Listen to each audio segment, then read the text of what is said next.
खरंच, हॉस्टेल म्हणजे दुसरं घरच.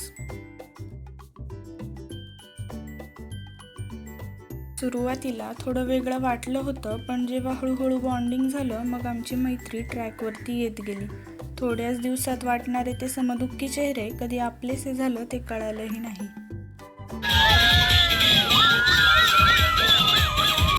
लास्ट इयरला आमच्यामध्ये ॲड झाल्या आमच्या 2 क्यूट ज्युनियर्स.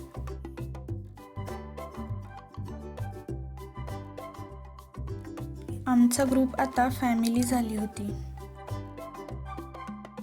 कोणासोबत पंगा घ्यायचा असो किंवा दंगा करायचा असो, युनिटी तर दिसणारच. ग्रुप स्टडीच्या नावाखाली गप्पा होत होत्या. अलार्म तर आमचे 8 वाजताचे असायचे, कारण रात्री मूव्हीज, सिरीज आणि गप्पा आम्हाला कुठे झोपू द्यायचे.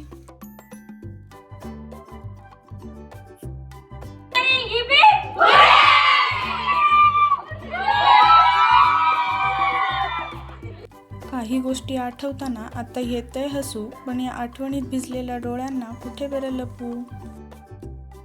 या आठवणी नेहमीच असतील माझ्या मनाच्या आसपास, कारण इथला प्रत्येक जणच माझ्यासाठी होता खास.